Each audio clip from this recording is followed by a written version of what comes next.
قومی سلامتی کی پارلیمانی کمیٹی کے اعلامیے میں دہشت گردی کے خلاف قومی اتفاق رائے پر زور دیا گیا ہے، تاہم حکومت پی ٹی آئی سمیت تمام اپوزیشن جماعتوں کو قومی سلامتی کمیٹی کے اجلاس میں شرکت پر آمادہ کرنے میں ناکام نظر آئی ہے کہ ایسی صورتحال میں دہشت گردی کے خلاف جنگ میں کامیابی ممکن ہو پائے گی۔ آئیے جانتے ہیں ارکان پارلیمنٹ سے۔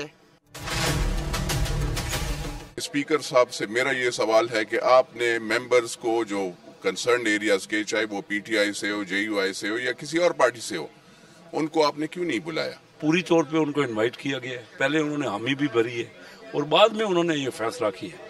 ہم کوشش کرتے رہیں گے کہ سارا ملک جو اکٹھا ہو کے یہ فیصلہ کرے۔ قوم میں ایک قومی اتفاق رائے کی ضرورت ہے اور اس کے لیے اپنے سینے کھولیں، اپنے دل صاف کریں۔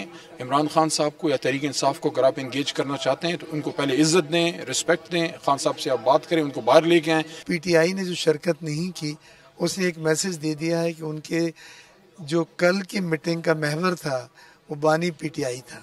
ان کے نزدیک ذاتی مفادات زیادہ امپورٹنٹ ہے قومی مفادات کی۔ حکومتی ارکان کا کہنا ہے کہ پی ٹی آئی سمیت تمام اپوزیشن دہشت گردی جیسے اہم مسئلے پر بھی قومی مفاد کے بجائے ذاتی مفاد کو ترجیح دے کر غیر سنجیدہ نظر آ رہی ہے، جبکہ پی ٹی آئی ارکان نے حکومت کو سیاسی اتفاق رائے پیدا کرنے کے لیے بانی پی ٹی آئی سمیت تمام سیاسی قیدیوں کو رہا کرنے کا مطالبہ کر دیا ہے۔ کیمرہ مین رضوان بشیر کے ساتھ امید علی، ڈان نیوز، پارلیمنٹ ہاؤس، اسلام آباد۔